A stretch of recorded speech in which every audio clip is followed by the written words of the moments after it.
El viento de otoño barría la desolada meseta patagónica de Santa Cruz con una furia helada que calaba hasta los huesos. El traqueteo de la vieja Ford F-100 castigaba la espalda del anciano Julián Benítez, pero a él no le importaba. Su mirada, surcada por una red de arrugas profundas como los cañadones de la estepa, estaba fija en la distancia, más allá del alambre de espino y el pesado portón de hierro del regimiento de infantería de montaña. Allí, en algún rincón de ese frío universo de uniformes y obediencia, estaba Mateo, su hijo menor. El Benjamín, el que llegó cuando él ya había pasado los 60, un regalo tardío de la vida que era la luz de sus ojos. Tras registrar su visita en la guardia, Julián entró en el locutorio, una sala impersonal y gélida que olía a desinfectante y a tristeza. Se sentó en una silla de plástico y esperó, frotándose las manos con nerviosismo. Sus nudillos, ásperos y agrietados, eran el mapa de una vida entera dedicada a la tierra, a la siembra y a la cosecha en su pequeña chacra a orillas del río Santa Cruz. Un testimonio silencioso de su obstinada lucha contra el viento y la soledad. Unos minutos después, la puerta se abrió y apareció Mateo, enfundado en un uniforme de fajina que le quedaba grande. Una sonrisa intentó abrirse paso en el rostro de Julián, pero se congeló en el acto al ver la cara de su hijo. La mejilla izquierda y el labio de Mateo estaban teñidos de un morado oscuro, casi negro, con vetas amarillentas en los bordes. A pesar de sus esfuerzos por ocultarlo, la hinchazón era evidente, deformando sus facciones juveniles. Pero lo que heló la sangre de Julián no fueron los moretones. Fue la mirada de su hijo. Estaba muerta. Apagada, vacía, despojada de toda chispa. Las pupilas eran dos pozos oscuros donde solo habitaba una profunda desolación. El corazón del anciano se encogió en un puño frío y doloroso. Mateo, lo llamó con una voz quebrada, rasposa como la tierra seca. El muchacho apenas levantó la vista y bajó la cabeza, como un animal herido que espera el siguiente golpe. En ese instante, dos soldados con insignias de cabo primero, que parecían haber escoltado a Mateo, se acercaron con una risa contenida y burlona. Sus miradas estaban cargadas de un desprecio y una soberbia que no intentaban disimular. «Che, Mateo Benítez, soldadito, te vinieron a ver», dijo el que parecía el líder, un tal Acosta, con una tonada sobradora. Le dio un golpe seco en el hombro a Mateo, que se estremeció visiblemente. Julián no perdió detalle. «Pero, ¿dónde está tu viejo? ¿O te vino a visitar el abuelo?». La pregunta flotó en el aire viciado del locutorio, cargada de veneno. «Ah, pará, ¿no será que no tenés papá?», continuó Acosta, abriendo los ojos con falsa sorpresa. «Che, pibe. Hubieras avisado antes. Si sabíamos que eras guacho te hubiésemos cagado menos a palos, ¿o no, muchachos?». «Ja ja ja». Los otros cabos soltaron una carcajada cómplice, un sonido agudo y cruel que se clavó como un cuchillo en el corazón de Julián. Él, que había pasado toda una vida trabajando de sol a sol, con la espalda doblada sobre la tierra para criar a sus hijos con honestidad y rectitud. Él, que les había enseñado que el honor no se lleva en un uniforme ni en un apellido, sino en los actos de cada día. Y ahora, su hijo, su pequeño Mateo, estaba siendo humillado y golpeado en ese lugar que se suponía sagrado, el lugar donde los jóvenes venían a servir a la patria. Y todo, por la cruel insinuación de no tener un padre. Los ojos de Julián, habitualmente tranquilos y profundos como un lago de montaña, se entornaron hasta convertirse en dos finas rendijas. Algo ancestral, una furia dormida durante décadas bajo capas de paciencia y trabajo, comenzó a removerse en lo más profundo de su ser. Se levantó de la silla en silencio, con un movimiento lento pero firme. «Papá», murmuró Mateo, con una mirada cargada de angustia, temiendo que su padre empeorara las cosas. Julián le puso una mano en el hombro, un gesto que transmitía calma y una promesa terrible. Luego, se giró para enfrentar al cabo primero Acosta, que no dejaba de sonreír con arrogancia. El rostro del anciano estaba impasible, sereno hasta un punto escalofriante, pero la ira que contenía en su interior tenía el peso de una montaña. «¿Cómo es tu nombre, pibe?», preguntó Julián. Su voz era baja, casi un susurro, pero vibró en la sala con la autoridad de un trueno lejano. La sonrisa de Acosta vaciló por un segundo. Miró al viejo de arriba abajo con desdén, como si estuviera evaluando a un insecto. Mire, viejo, mejor eduque bien a su pendejo si quiere que la pase bien en la corimba. Tiene que ser más vivo, más despierto. Si anda boludeando todo el día, es obvio que va a cobrar. En ese momento, otro de los cabos se acercó a Mateo y le susurró al oído, pero lo suficientemente alto para que Julián lo escuchara con perfecta claridad. Mirá, pibe, cuando el viejo se vaya, estás muerto. Así que no hagas quilombo y que se vaya tranquilo. La amenaza, tan explícita y cobarde, fue la última gota. Julián observó al teniente a cargo del locutorio, un joven oficial que, en un rincón, charlaba animadamente con un colega, ignorando deliberadamente la situación. Su rostro mostraba una mezcla de aburrimiento y fastidio, la clara señal de alguien que no quiere complicarse la vida. Julián no dijo una palabra más. Simplemente grabó en su memoria el rostro insolente de Acosta, sus insignias de cabo primero, y la cara indiferente del teniente que lo permitía todo. Luego, se dio la vuelta y salió del locutorio con el mismo paso lento y sereno. La mirada desesperada de Mateo se clavó en su espalda, pero él no se giró. Sabía que su hijo no necesitaba consuelo en ese momento. Necesitaba justicia.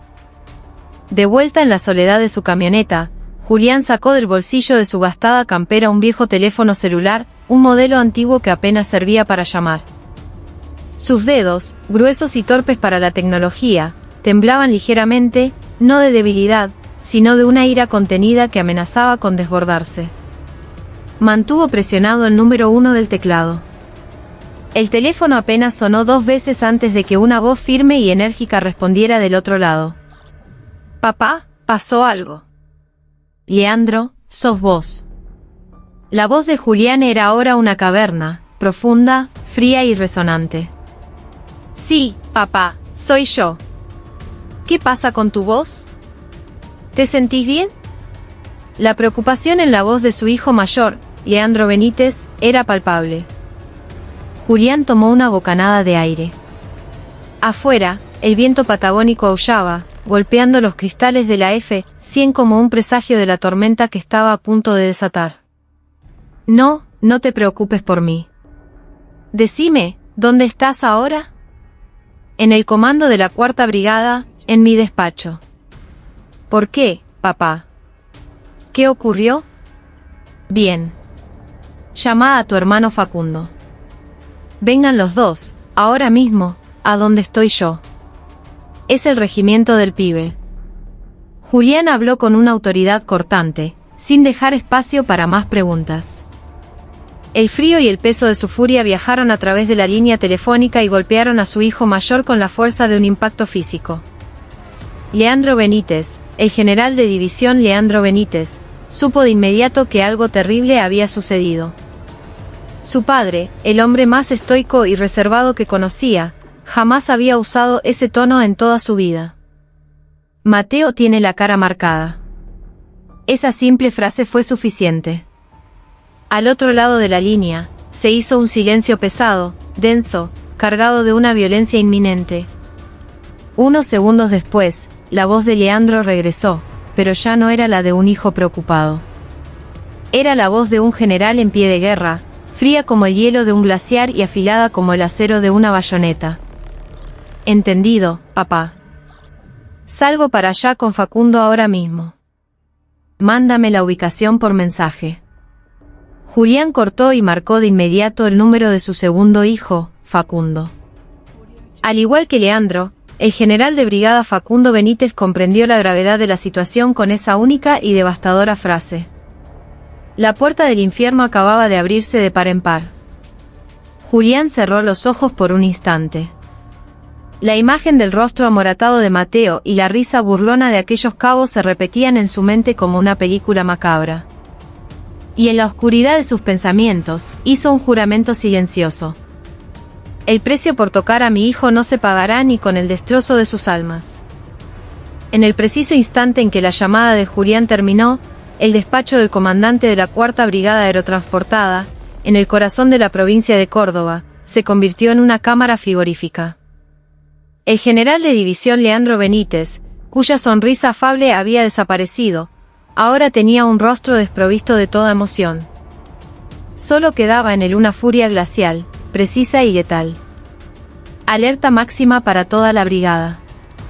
Estado de preparación para despliegue inmediato. Su voz resonó en la oficina, haciendo que su edecán, un joven capitán, se cuadrara instintivamente. Que el jefe de la policía militar, el inspector general y el jefe de personal se presenten en mi despacho. Tienen 5 minutos. El edecán nunca había visto así al general. No era una simple rabieta. Era un aura oscura, destructiva, que parecía absorber toda la luz y el aire de la habitación. Salió corriendo, tropezando con sus propios pies, sin atreverse a respirar. Leandro Benítez levantó el teléfono y llamó a su hermano, el general de brigada Facundo Benítez, comandante de una de las brigadas de montaña más prestigiosas del país. Facundo, acabo de hablar con papá. Lo sé, Leandro. Ya me llamó. Lo escuché todo. Bien. Organiza un grupo de asalto con tus mejores hombres. Los más rápidos y letales. Que el armamento sea excesivo, quiero que parezca que vamos a la guerra. Incluye a tu unidad de operaciones especiales de la policía militar. Vos, subí a un helicóptero de comando y volá a las coordenadas que te voy a mandar. Yo salgo para allá también. Entendido, hermano. La voz de Facundo ardía con la misma furia contenida. Para los hermanos Benítez, su padre era el cielo y su hermano pequeño, Mateo, era todo lo que debían proteger. Quienes habían osado profanar ambas cosas a la vez no merecían perdón. Leandro miró por la ventana. El pacífico paisaje de la guarnición militar estaba a punto de transformarse en un escenario infernal. Abrió un cajón de su escritorio y sacó su pistola reglamentaria. Verificó el cargador con un movimiento mecánico y se la aseguró en la cintura. Que un general de división portara su arma personal fuera de una situación de combate era algo extraordinario. Pero en su mente, la guerra ya había comenzado. Poco después, llegó el mensaje de su padre con la ubicación, un regimiento de infantería en la remota provincia de Santa Cruz. Al leer el nombre de la unidad, una sonrisa gélida se dibujó en el rostro de Leandro. Estaba bajo la jurisdicción de un comando amigo. Todo sería más fácil. Inspector general, dijo Leandro al primero de sus subordinados en llegar. Sí, mi general. ¿Sabes algo de este regimiento? El inspector, un coronel experimentado, frunció el ceño, buscando en su memoria. Hubo algunos rumores de abusos y maltratos entre soldados, mi general.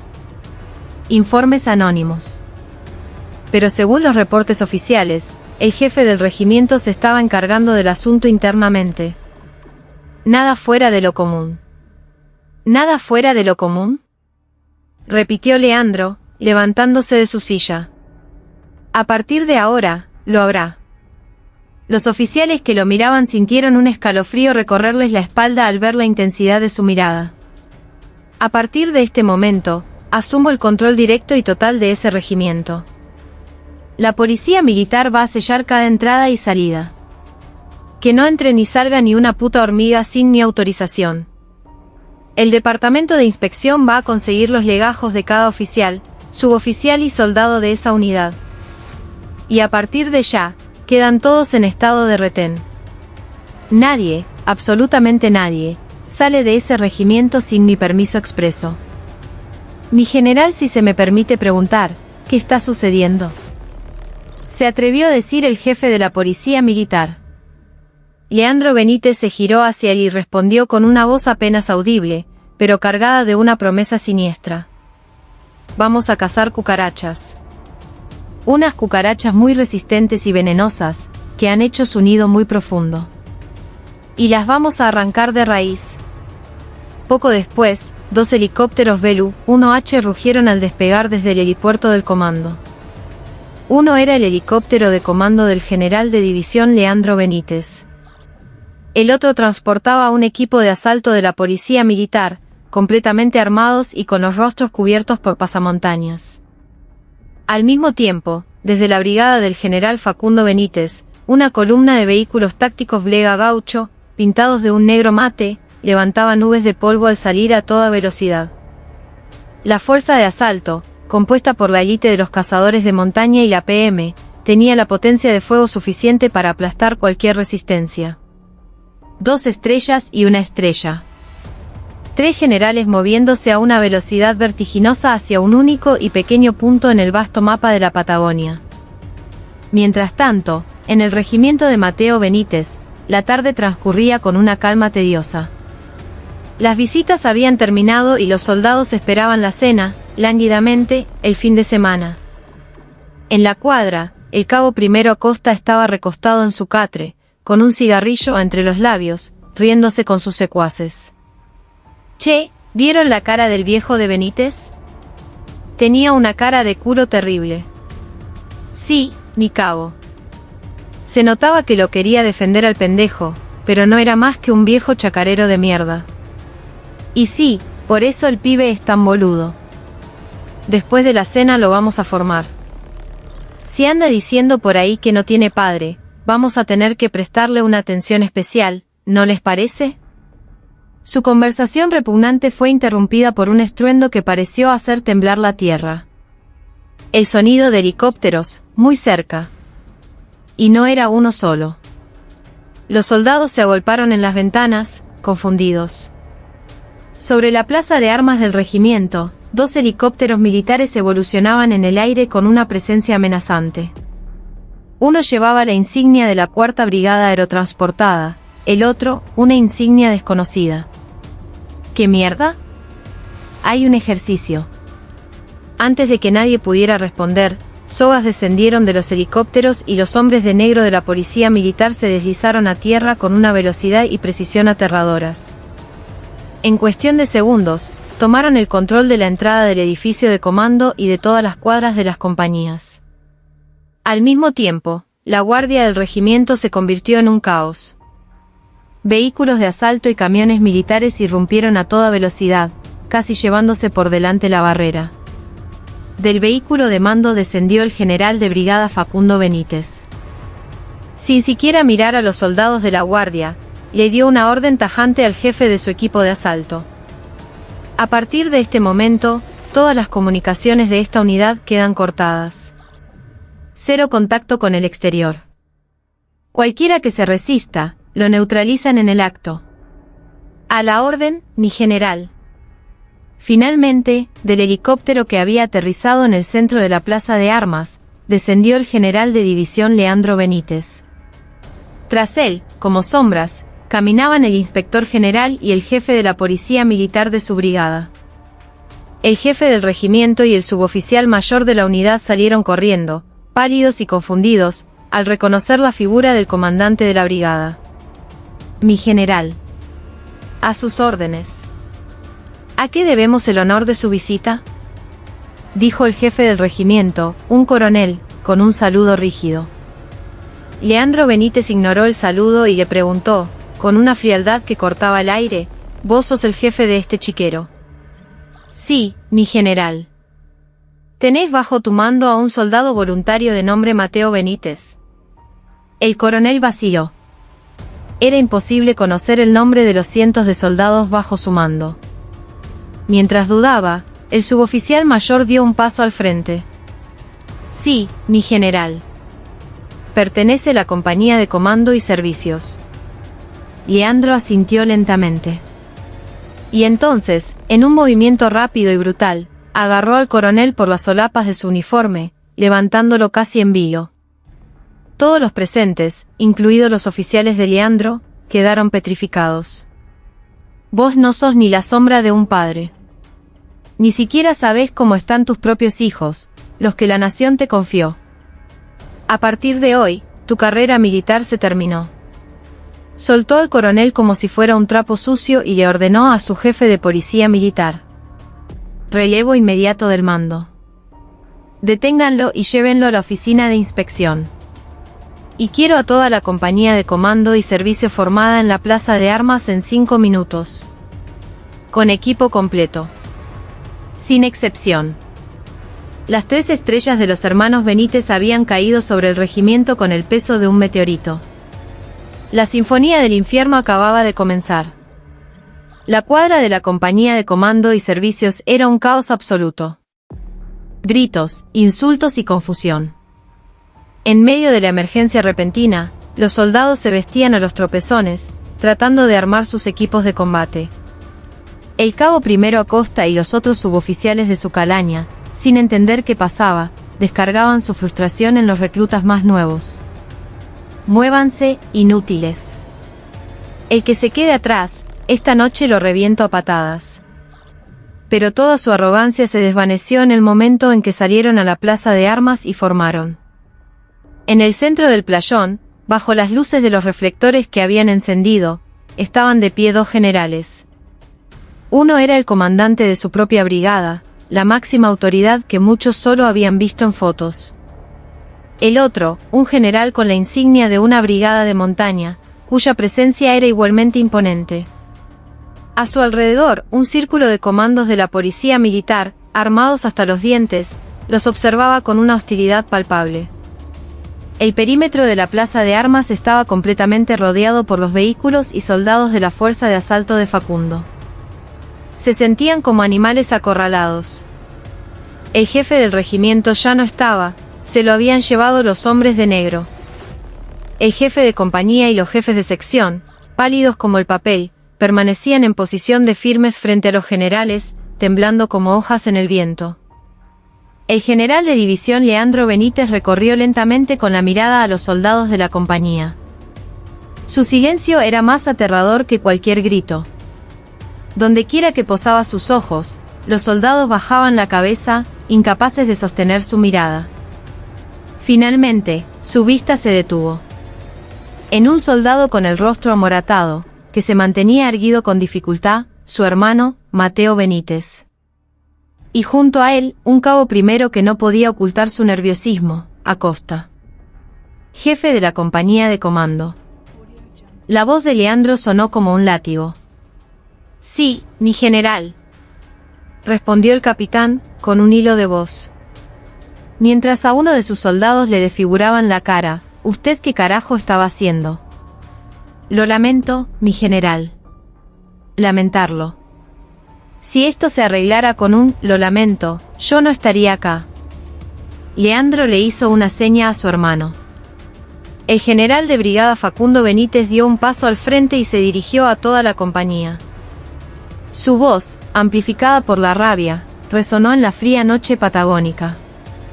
A partir de este momento, van a responder con la verdad a lo que voy a preguntar. Gritó. Quienes hayan golpeado, participado en los golpes, o sabido de los golpes al soldado Mateo Benítez y no hayan dicho nada, un paso al frente, ahora. Nadie se movió. El silencio fue total. Todos se miraban de reojo, aterrados. Acosta sintió un fugaz alivio. Sin pruebas, ¿quién se atrevería a delatarlo? En el ejército, la jerarquía era ley y la lealtad entre camaradas, a menudo, más frágil que el papel. Una sonrisa helada y cruel se dibujó en el rostro de Facundo. Les di una oportunidad y nadie tuvo los huevos de decir la verdad. Muy bien. Caminó directamente hacia Mateo. Frente a su hermano pequeño, su rostro se suavizó. Lo abrazó, rodeando con su brazo los hombros del joven soldado herido. Los demás contuvieron la respiración. Mateo, tranquilo. Ya está todo bien. Ya pasó. La calidez y la seguridad en la voz de su hermano mayor rompieron el dique que contenía todo el dolor y la humillación de Mateo. Las lágrimas comenzaron a brotar de sus ojos, calientes y silenciosas, rodando por sus mejillas amoratadas. Hermano, hermano. Sí, pibe. Acá estoy. No te preocupes más. Y ahora mira bien. Mira con atención cómo se desmoronan las basuras que te hicieron esto. Facundo le dio una palmada en la espalda y se giró de nuevo hacia Acosta. Sus ojos echaban chispas de furia. Vos. Un paso al frente. Acosta, casi por instinto, obedeció. El corazón le latía desbocado en el pecho. ¿Sos el cabo primero Acosta? Sí, mi general. Vos le pegaste a mi hermano. No, mi general. Jamás le puse una mano encima. Negó Acosta, desesperado. Facundo hizo un gesto al jefe de la policía militar de su hermano. El oficial se adelantó con una carpeta y comenzó a leer en voz alta. Cabo primero Acosta. Hace una semana, por no atarse correctamente los cordones de los borceguíes, golpeó al soldado Mateo Benítez en la cara. Hace 5 días, por comer despacio, lo golpeó en el abdomen. Hace 3 días, por tener su armario desordenado, lo golpeó repetidamente en la cabeza. Ayer, por hablar en sueños, lo sometió a una golpiza grupal detrás de la cuadra. Y hoy, se burló e insultó a su padre durante el horario de visitas.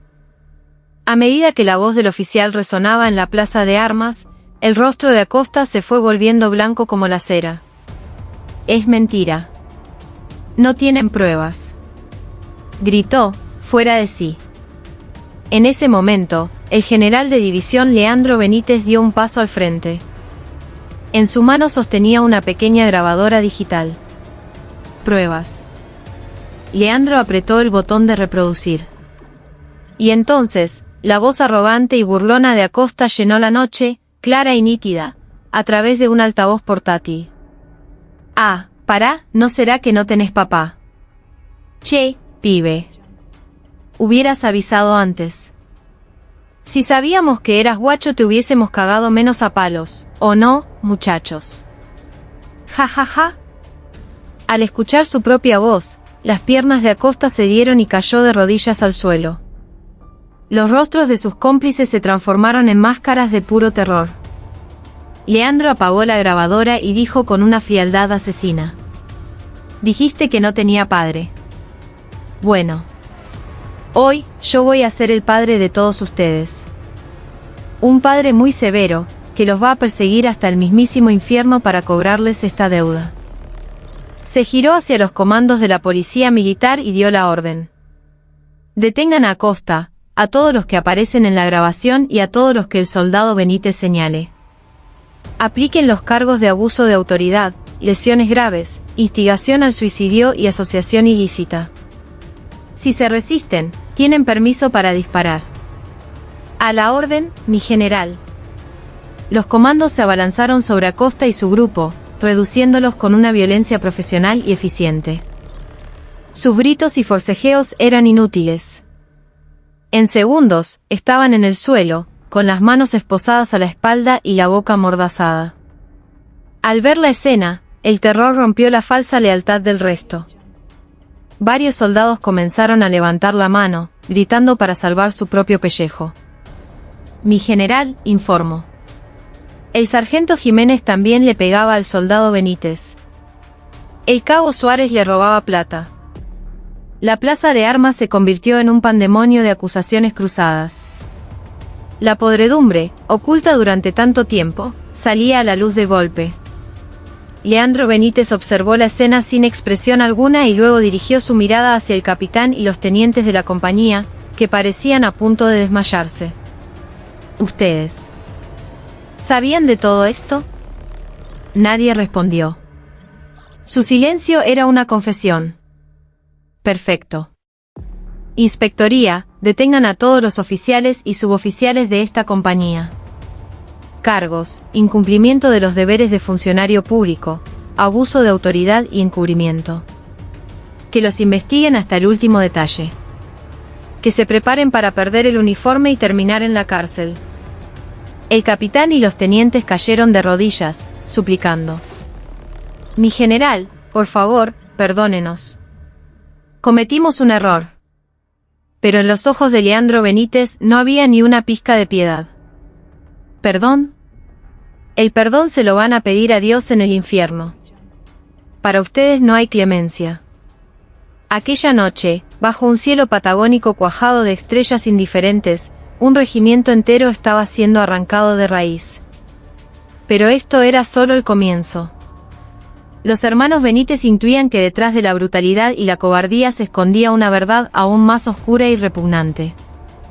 El caso del regimiento intervenido por dos generales, un general de división y un general de brigada, provocó una onda expansiva que sacudió toda la estructura del ejército argentino. La noticia llegó de inmediato a los comandos superiores y al Estado Mayor General en Buenos Aires. Sin embargo, nadie se atrevió a ponerle un freno a la acción de los hermanos Benítez. Los pocos altos mandos que conocían la verdadera identidad de su padre comprendieron la gravedad del asunto y guardaron un silencio cómplice. Los que no lo sabían, simplemente optaron por la prudencia, pensando, si dos generales se movieron así, por algo será. Al día siguiente, el regimiento era otro mundo. Todas las actividades se suspendieron. Los investigadores de la Inspección General del Ejército y la Policía Militar registraban cada oficina, cada depósito, cada rincón. Los soldados esperaban en sus cuadras, siendo llamados uno por uno para ser sometidos a intensos interrogatorios. En la oficina del jefe del regimiento, ahora convertida en sala de interrogatorios, el coronel depuesto estaba sentado, con la mirada perdida. Frente a él, el inspector general, un coronel de rostro severo, revisaba una pila de documentos. Le doy una oportunidad para que se explique. ¿Cómo es posible que no supiera de la brutalidad y la corrupción que infestaban su unidad? El coronel se humedeció los labios resecos. Yo no sabía, señor. Mis subalternos me informaban que todo estaba bajo control. ¿Que no sabía?, rugió el inspector. ¿Nunca escuchó que la incompetencia de un comandante es un crimen? Mientras usted miraba para otro lado, su regimiento se pudría por dentro. Esto no es un simple caso de abuso, es un acto de traición que socava la moral de toda la fuerza. El inspector golpeó la mesa. Sabía perfectamente que si este asunto se tapaba en falso, su propia carrera estaría acabada. La furia del general Benítez era algo que nunca había visto, y detrás de ella, intuía, había algo mucho más grande y poderoso. Mientras tanto, en otra sala, el cabo Primero Acosta y sus cómplices estaban siendo interrogados por los investigadores de la policía militar. Al principio, Acosta se mantuvo firme, negando todo. Soy inocente. Hubo algo de disciplina, como en toda la colimba, pero nunca lo golpeé. El investigador, sin decir palabra, le arrojó una carpeta sobre la mesa. La expresión de Acosta se congeló. Eran sus movimientos bancarios y los registros de sus llamadas. ¿Inocente? ¿Y cómo explicás estas transferencias mensuales que recibías de los padres de varios soldados? Era el precio por educarlos. ¿Y estos mensajes de texto entre ustedes? Hoy lo reventamos al pendejo de Benítez. La cara del viejo fue un poema. Eso también es parte de la disciplina militar, Acosta. Acosta no pudo decir nada más. Las pruebas eran abrumadoras. No solo maltrataban a los reclutas, sino que habían montado un sistema de extorsión, obligando a los padres a pagarles para que sus hijos no fueran hostigados. Y el centro de su ensañamiento había sido Mateo. Firme en su negativa a ceder a sus demandas, se había convertido en su principal objetivo, en el ejemplo que usaban para aterrorizar a los demás. A medida que la investigación avanzaba, la trama revelaba una dimensión aún más grande y corrupta. El punto de inflexión fue el descubrimiento de un libro de contabilidad oculto en la oficina del suboficial de intendencia. En sus páginas, estaba detallado cómo el combustible, los víveres y otros suministros del regimiento llegaban en cantidades menores a las registradas, y la diferencia, convertida en dinero, era entregada regularmente a una cadena de mandos. La ruta del dinero terminaba, sorprendentemente, en el despacho del jefe del regimiento, más arriba, en el del comandante de la brigada a la que pertenecían. Es corrupción a gran escala. Robo de suministros militares, informó el inspector a Leandro Benítez. Leandro cerró los ojos. Miró a su hermano Facundo, que estaba a su lado. Siempre pensé que no podía ser solo porque Mateo no les hacía caso. Había algo más, algo que querían ocultar a toda costa, dijo Facundo, apretando los puños. Exacto, respondió Leandro. Mateo, probablemente, se dio cuenta de algo. Y conociendo su carácter, tan parecido al de papá, incapaz de tolerar la injusticia, se convirtió en una bomba de tiempo para ellos. Por eso lo torturaron de esa manera. Para callarlo y para advertir a los demás. Todas las piezas encajaban. El maltrato a Mateo no era aleatorio, era una herramienta para encubrir un delito masivo de corrupción. Los oficiales subalternos lo sabían y callaban por cobardía o complicidad. El jefe del regimiento era el cabecilla. La unidad entera era, en efecto, una organización criminal. Este era el primer giro de la trama que los hermanos habían anticipado. Su intervención ya no era una simple venganza familiar, se había transformado en una guerra para extirpar un cáncer que se había extendido hasta las raíces del ejército. Leandro Benítez contactó inmediatamente a la Auditoría General de las Fuerzas Armadas. La escala de esto supera el nivel del regimiento. Necesito un equipo de investigación especial del Estado Mayor Conjunto. El comandante de la brigada local también debe ser investigado. No vamos a dejar a nadie sin llevar ante la justicia. La noticia de la investigación cayó como una bomba. El comandante de la brigada 15, un general cercano a su retiro, entró en pánico. Empezó a mover todos sus contactos para intentar frenar la investigación, políticos, altos mandos del ejército en Buenos Aires, incluso empresarios locales. Pero las respuestas que recibía eran todas frías y distantes. Mirá, lamento, pero en este quilombo no me puedo meter. Te metiste con la gente equivocada. ¿Tocar a los hermanos Benítez? Estás loco. Andá preparando el uniforme de civil.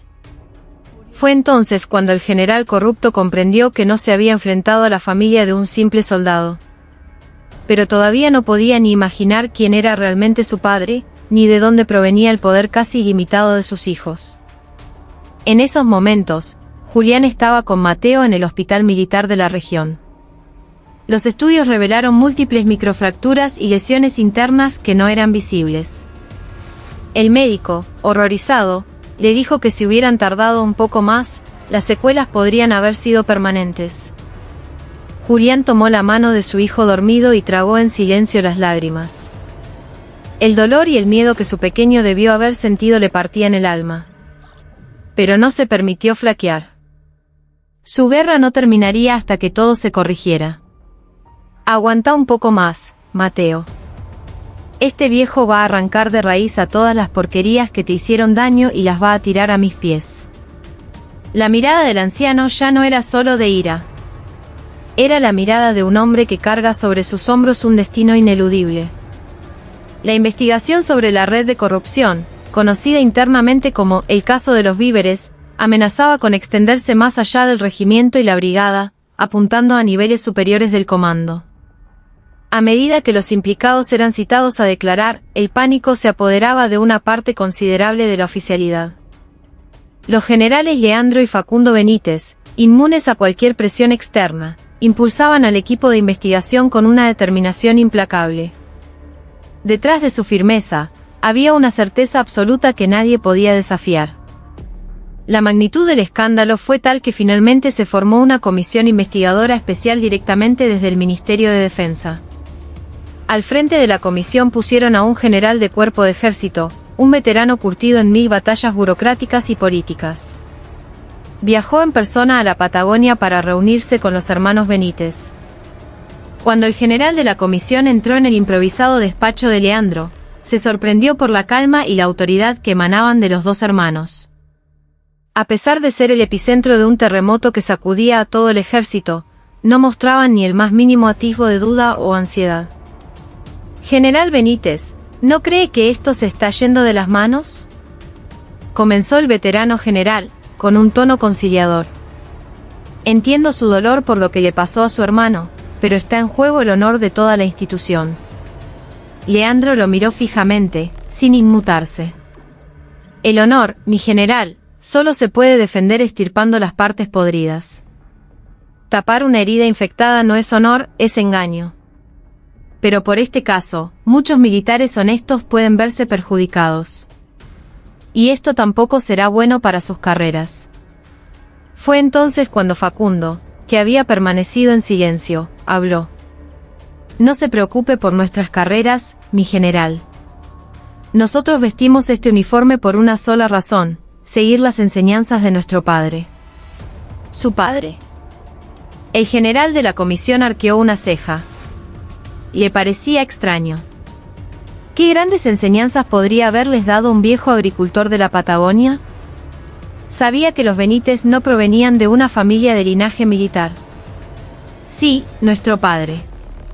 ¿Qué clase de hombre es? Tengo entendido que ha sido chacarero toda su vida. Leandro respondió con una calma solemne. Es correcto. Nuestro padre es un hombre de campo, un agricultor que ha vivido toda su vida en comunión con la tierra. Pero eso es solo lo que es ahora.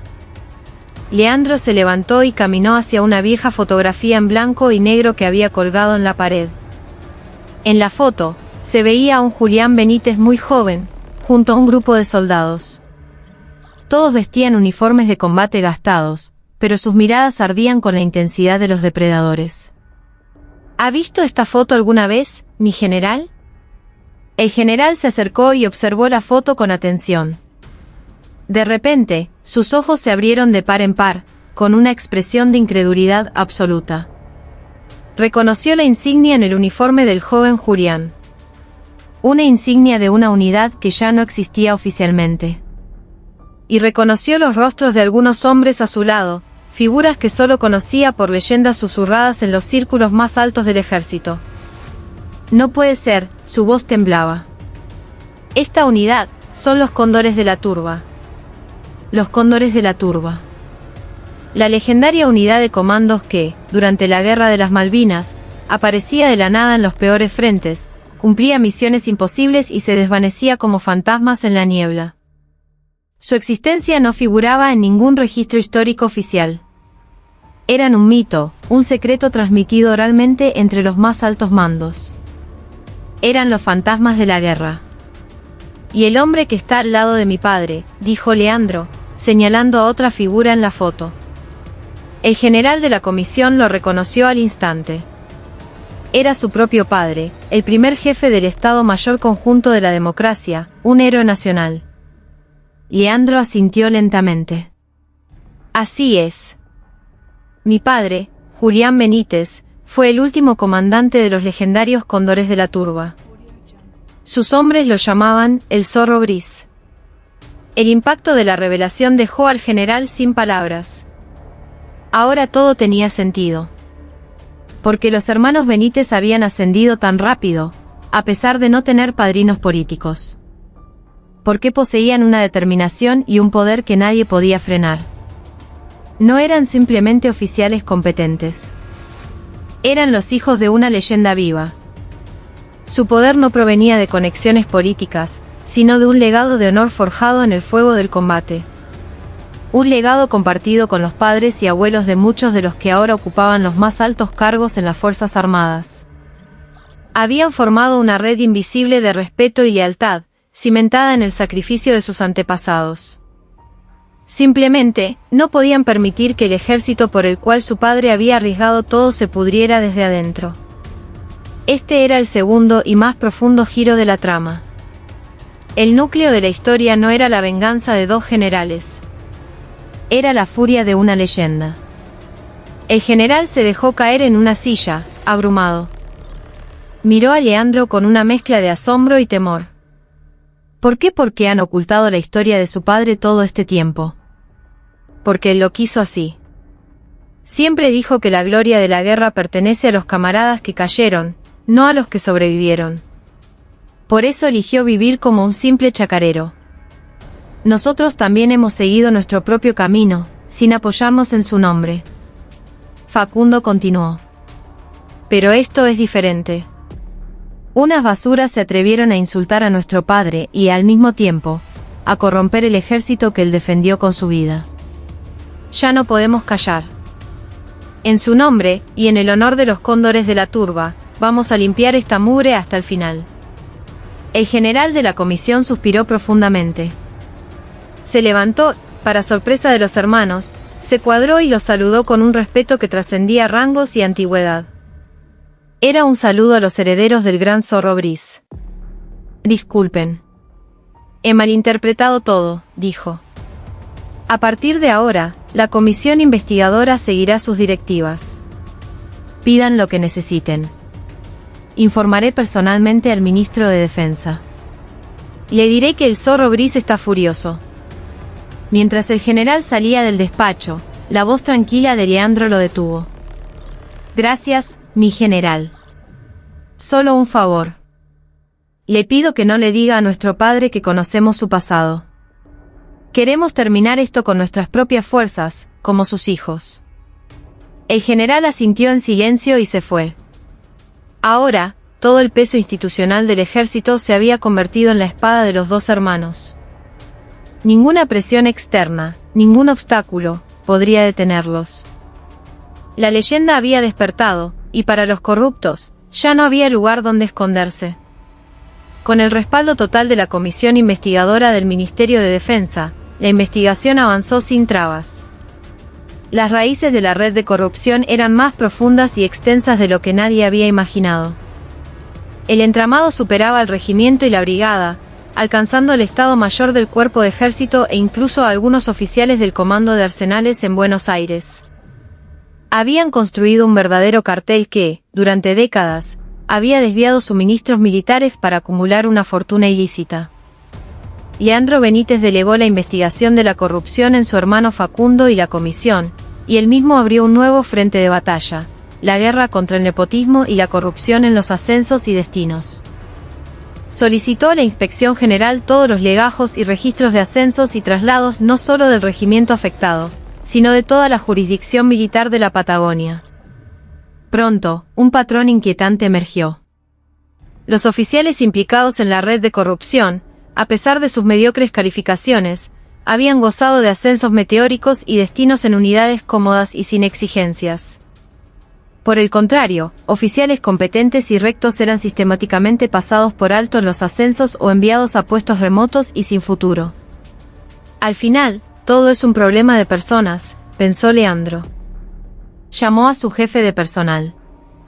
A partir de ahora, se va a realizar una nueva evaluación de desempeño para cada oficial y suboficial de mi jurisdicción.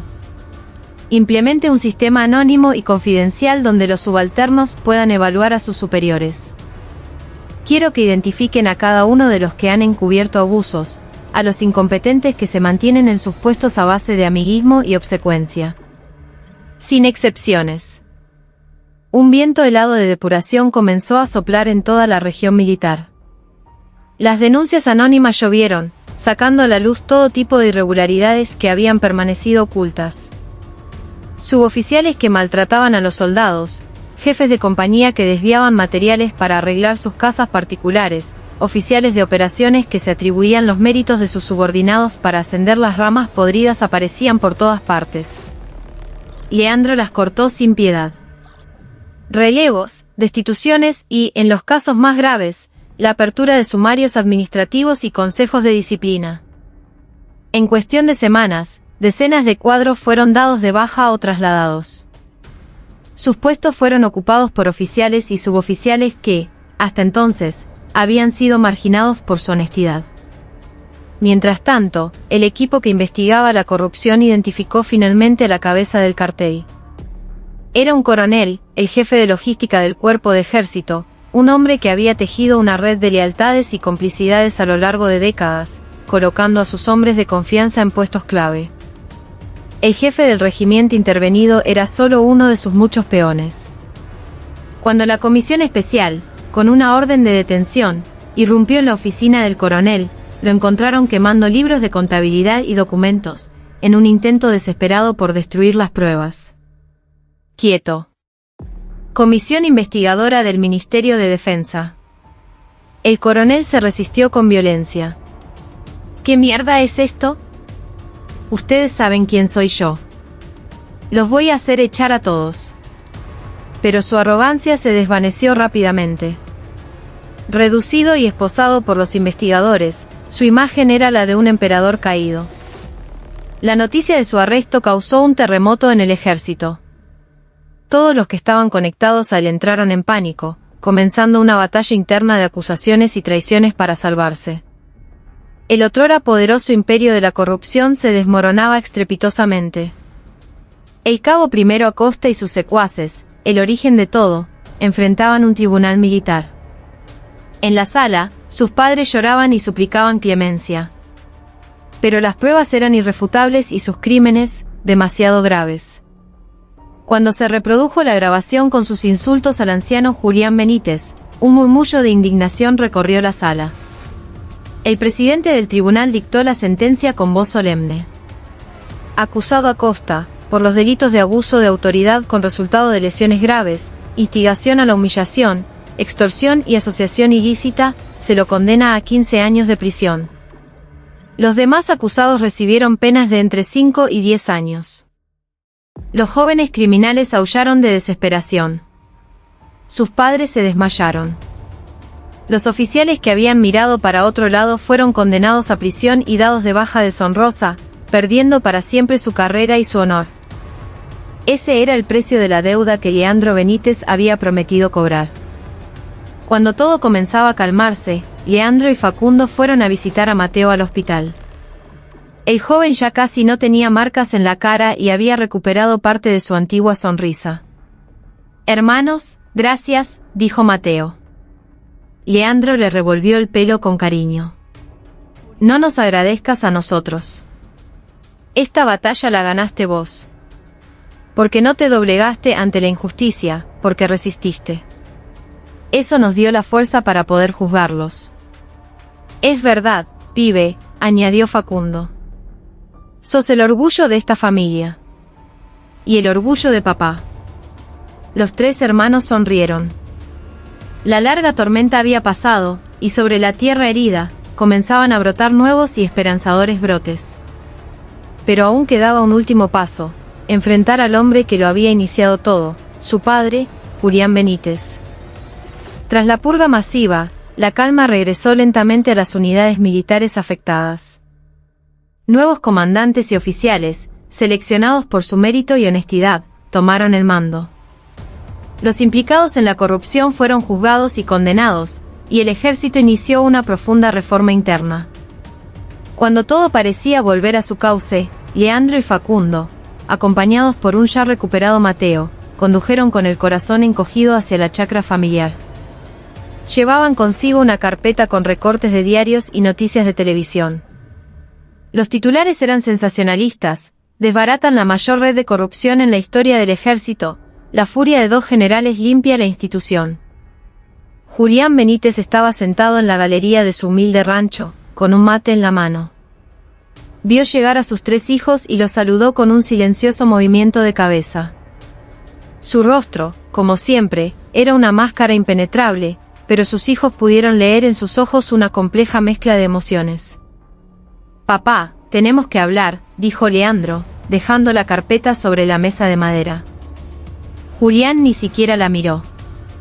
Sus ojos pasaron de un hijo a otro, esperando.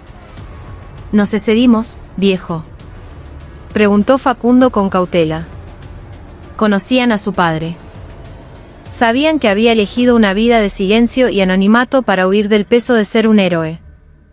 Y ellos, en su furia, habían puesto patas arriba la institución que él tanto respetaba. Estaban preparados para el reto. Julián permaneció en silencio por un largo rato, observando las nubes de humo que se elevaban de su cigarrillo casero. Su mirada estaba perdida en la lejanía de la estepa, como si contemplara un punto fijo en el pasado. Finalmente, habló con su voz grave y pausada. «¿Alguna vez les dije yo que fueran militares?» «No, papá, nunca», respondieron. Pero los tres eligieron serlo. Y llegaron a generales. ¿Por qué? Leandro y Facundo no supieron qué responder. Recordaron su infancia, cuando jugaban a escondidas con el viejo uniforme de su padre, soñando con ser como él, fuertes, justos, silenciosos. Cuando descubrieron su pasado, ese sueño se convirtió en una misión. Fue Mateo quien se atrevió a hablar. Yo se lo pedí a mis hermanos, papá. Les dije que quería que defendieran las cosas que vos defendiste toda tu vida. La mirada de Julián se posó en su hijo menor, y por primera vez, un destello de ternura suavizó sus rasgos duros. Leandro. Facundo. Sí, papá. Estoy orgulloso de que sean mis hijos. Las palabras inesperadas hicieron que los ojos de los dos recios generales se llenaran de lágrimas. Jamás, en toda su vida, habían recibido un elogio de su padre. Pero recuerden una cosa, continuó Julián. El verdadero poder no viene de las estrellas en el hombro ni de la autoridad. Viene del coraje de sacrificarse por lo que uno debe proteger. Lo que hicieron no fue una venganza. Fue cumplir con su deber de proteger el honor de los soldados y el futuro de este país. Se levantó y les dio una palmada en el hombro a cada uno. Su mano áspera transmitía un calor que valía más que 1000 palabras. Y olvídense de mí. Yo solo soy un viejo chacarero de Santa Cruz. El zorro Brice murió hace mucho tiempo. Dicho esto, volvió a sentarse y a tomar su mate. Sus hijos entendieron. Era su forma de decirles que no olvidaran sus raíces, pero que no vivieran a la sombra de su gloria. Que forjaran su propio camino. Esa noche, los 3 hermanos durmieron en la misma habitación, como cuando eran niños. Bromearon, recordaron viejas anécdotas, hablaron del futuro. La larga batalla había terminado, y sentían que, como familia, eran más fuertes que nunca. Días después, una visita inesperada llegó al despacho de Leandro. Era el ministro de Defensa. General Benítez, ha hecho un trabajo extraordinario, dijo el ministro, estrechándole la mano. Gracias a usted, nuestras Fuerzas Armadas tienen la oportunidad de renacer. Es mi deber, señor ministro. Y, por favor, transmítale mis respetos a su padre. Dígale que la República Argentina no olvida su sacrificio. El ministro vaciló un momento y luego le entregó un documento. Era la recomendación para el ascenso de Leandro a teniente general, con el sello de postergado. Mi intención era proponerlo como nuevo jefe del Estado Mayor. Pero, después de esto, se ha ganado demasiados enemigos. Quizás sea prudente tomarse un descanso. Lo mismo para su hermano. Mientras la reforma se asienta, necesitamos que apoyen desde un segundo plano. Las palabras del ministro eran, en la práctica, un relevo del mando, un exilio dorado. Pero Leandro sonrió con serenidad y aceptó el documento. Entendido, señor ministro. Acepto con gusto. No había en él ni rastro de decepción o amargura. Al contrario, parecía aliviado, como si se hubiera quitado un gran peso de encima. Sabía que la espada que había empuñado inevitablemente lo heriría a él también. Pero no se arrepentía. Porque ahora, finalmente, comprendía en toda su plenitud el verdadero significado del poder que su padre le había enseñado. El tiempo pasó. La gran tormenta que sacudió al ejército amainó. Leandro y Facundo Benítez aceptaron la sugerencia del ministro y dejaron sus puestos de comando para ocupar cargos en institutos de formación y políticas de defensa. Muchos lo llamaron un paso al costado, pero los hermanos se dedicaron en cuerpo y alma a sus nuevas tareas. Se aseguraron de que la reforma que habían iniciado echara raíces, formando a las nuevas generaciones de oficiales y diseñando políticas para modernizar y transparentar la fuerza. Su esfuerzo dio frutos. La cultura de abuso disminuyó drásticamente y la meritocracia comenzó a imponerse. Mateo Benítez completó su servicio militar con honores y se licenció. La terrible experiencia lo había marcado, pero también lo había convertido en un hombre más fuerte y maduro. Volvió a la universidad y se inscribió en la carrera de abogacía. Inspirado por sus hermanos, decidió que su arma para luchar contra la injusticia sería la ley. Julián Benítez siguió viviendo en su chacra, trabajando la tierra. Nunca mencionó la hazaña de sus hijos, pero a menudo, mientras descansaba, su mirada se perdía en dirección al regimiento, y una casi imperceptible sonrisa se dibujaba en su rostro curtido. Un día, un auto negro se detuvo frente a la tranquila de Julián. De él descendió un anciano de porte distinguido. Era uno de sus antiguos camaradas de los Cóndores de la Turba, un hombre que ahora era una respetada figura política. Julián, tanto tiempo. ¿Qué haces vos por acá, en este culo del mundo? Replicó Julián con su habitual rudeza, aunque sus ojos brillaban de alegría. Los dos viejos soldados compartieron un vino y recordaron el pasado. Tus hijos son increíbles. Iguales a vos, dijo el amigo. Julián solo apuró su vaso. El gobierno ha decidido reconocer oficialmente nuestros servicios. Nos van a dar la medalla al heroico valor en combate. Se acabó el secreto, Julián. Vas a recibir el honor que mereces. Pero Julián negó con la cabeza, inflexible. No quiero nada. Me daría vergüenza ante los muchachos que quedaron allá. Mi honor está enterrado en esta tierra y en el corazón de mis hijos. Con eso me basta. Su amigo, conociendo su terquedad, no insistió. En su lugar, sacó del bolsillo una vieja fotografía. Era la única foto grupal que existía de los Cóndores de la Turba. Entonces, quédate con esto. Escuché que tu hijo menor va a ser abogado. Cuando se reciba, dale esta foto. Para que sus hijos, tus nietos, sepan por qué mundo luchó su abuelo. Julián tomó la foto. Sus ojos se humedecieron al ver los rostros sonrientes de sus jóvenes camaradas, y el suyo propio. Asintió en silencio. Los años siguieron su curso. Leandro y Facundo se retiraron como teniente general y general de división, convertidos en respetados veteranos. Mateo se convirtió en un brillante abogado, dedicando su vida a la defensa de los más débiles. Y mucho tiempo después, Julián Benítez, el zorro gris, el último cóndor, murió en paz en su tierra. Su funeral fue sencillo, como él había querido.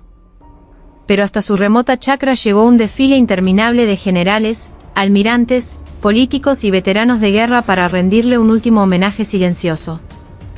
Mientras ordenaban sus pocas pertenencias, los tres hermanos encontraron un viejo baúl de madera. Dentro, junto a su uniforme y sus medallas, había un fajo de cartas. Eran las cartas que le había escrito a su esposa desde la guerra. Y debajo de todo, una última carta, nunca enviada, sin destinatario. Era para ellos. Mis queridos hijos. Cuando lean esto, yo ya no estaré. Perdónenme por no haber sido el padre que merecían. Vi demasiado en la guerra, perdí a demasiada gente. Por eso quise darles una azada en lugar de un fusil. Pero eligieron mi camino. Si ese era su destino, solo les pido que recuerden una cosa: la misión de un soldado no es matar, sino salvar vidas. Usen su fuerza para proteger al débil, no para oprimirlo. Y hagan de esta tierra un lugar donde ningún otro padre tenga que llorar a sus camaradas. Ustedes fueron mi mayor orgullo, la razón de mi vida. Cuídense, quiéranse y sigan el camino que crean justo. Desde el cielo, los estaré cuidando. Su padre, que los amará por siempre, Julián. Los tres hombres, ya maduros, lloraron abrazados a la carta. Comprendieron el profundo amor y el inmenso dolor que se escondían detrás del silencio de su padre. Esa carta se convirtió en su brújula. Leandro creó una fundación para ayudar a huérfanos de guerra y veteranos heridos. Facundo usó sus conocimientos técnicos para desarrollar robots de desminado que salvaron incontables vidas. Mateo se convirtió en abogado pro bono, dando voz a los que no la tenían. Ya no eran los generales vengadores. Eran los hijos del zorro gris, cumpliendo su verdadera misión: ser la luz en los lugares más oscuros. La leyenda de Julián Benítez se completaba, más grande y noble, a través de sus hijos. Pasaron los años, y los hermanos se convirtieron en abuelos. Sus propios hijos crecieron honrando el legado familiar. El nieto de Leandro, Bautista, siguiendo los pasos de sus antepasados, ingresó al Colegio Militar de la Nación. La sangre del zorro gris corría por la cuarta generación. Bautista se graduó con los más altos honores y, para su primer destino, eligió voluntariamente aquel mismo regimiento en la lejana Santa Cruz. El lugar había cambiado por completo, pero para él tenía un significado especial. Como joven subteniente, se ganó el respeto de sus soldados no por su apellido, sino por su liderazgo. Era el primero en el terreno, el último en comer, y cuidaba de cada uno de sus hombres como si fueran su propia familia. Un invierno, una nevada histórica aisló a un pequeño pueblo cercano al regimiento. Sin luz, sin comunicaciones y sin alimentos, la vida de los habitantes, en su mayoría ancianos, corría peligro. La orden superior fue esperar a que las máquinas despejaran la ruta. Pero Bautista no podía esperar. Recordó la carta de su bisabuelo: la misión de un soldado es salvar vidas. Convenció a su jefe de regimiento para que le permitiera liderar una patrulla de rescate. La responsabilidad es toda mía, le dijo. Con sus soldados, se abrió paso a través de metros de nieve, en la oscuridad de la noche polar. Llevaron comida y medicinas, y evacuaron a los ancianos a un lugar seguro. No hubo una sola víctima. La historia se conoció en todo el país. La gente aclamó al joven oficial que arriesgó su carrera para salvar vidas. En la ceremonia de condecoración, sus 3 abuelos, ya ancianos, lo miraban con orgullo. Bautista, tu bisabuelo estaría sonriendo desde el cielo, dijo Leandro. Bautista se cuadró frente a ellos. Gracias, abuelos. Soy su nieto, y el bisnieto del gran zorro gris. Seré un soldado digno de ese nombre. Los 3 hermanos comprendieron que el legado de su padre no terminaba en ellos. Se transmitía a través de la sangre y del ejemplo, hacia el futuro. La leyenda del zorro gris ya no era solo la historia de su familia, sino el espíritu de una nación. Gracias al heroísmo de Bautista, la historia de los cóndores de la turba y de Julián Benítez fue redescubierta. El gobierno desclasificó los archivos secretos. El país entero conoció las hazañas de aquellos fantasmas de la guerra y se conmovió al saber que su líder había vivido y muerto como un humilde chacarero. Póstumamente, le otorgaron a Julián Benítez la Cruz al Heroico Valor en Combate. Levantaron un monumento en su honor en el campo de batalla donde se convirtió en leyenda. Su vieja casa de campo se transformó en un museo. La carta a sus hijos se exhibía como el tesoro más preciado, un testamento atemporal sobre el honor y el deber. Un día de primavera, los 3 hermanos, ya muy ancianos, visitaron el monumento. Frente a la estatua de bronce de su joven padre, se quedaron en silencio por un largo rato. ¿Estás viendo, papá?, murmuró Mateo, con lágrimas en los ojos. El mundo con el que soñaste, creo que, de a poco, está llegando. Unos niños que visitaban el lugar se les acercaron. Abuelos, ¿ustedes son los hijos del zorro gris? Leandro sonrió con ternura. Sí, pequeños. Ese hombre increíble era nuestro papá. En la mirada de admiración de esos niños, los 3 hermanos vieron el futuro brillante del país que su padre, y luego ellos, habían defendido. La venganza engendra ira, pero el sacrificio y el amor forjan leyendas eternas. Poco a poco, los hermanos también partieron al encuentro de su padre. Y la historia quedó en manos de la nueva generación. Bautista Benítez, ahora coronel, continuaba sirviendo con el mismo honor y la misma integridad. Un día de la bandera, llevó a sus propios hijos al monumento. Les contó la historia de su familia, de un bisabuelo que luchó por la libertad y de 3 abuelos que lucharon contra la corrupción. Papá, ¿y nosotros qué tenemos que hacer?, preguntó su hija. Bautista le acarició el pelo. No tienen que hacer nada extraordinario. Solo sean honestos, ayuden a los demás y nunca callen ante la injusticia. Con eso, serán dignos herederos del zorro gris. Sacó la vieja fotografía en blanco y negro de los cóndores de la turba. Los rostros jóvenes y sonrientes de aquellos héroes parecían mirar al futuro con esperanza. Recuerden siempre, les dijo. Nuestra historia comenzó con una pequeña chispa de furia, pero su final fue un inmenso acto de amor por esta tierra. Mientras se alejaban, una brisa suave susurró entre los árboles. Era como si los héroes del pasado, desde su eterno descanso, asintieran con orgullo, satisfechos. La historia había concluido. O tal vez, acababa de empezar de nuevo.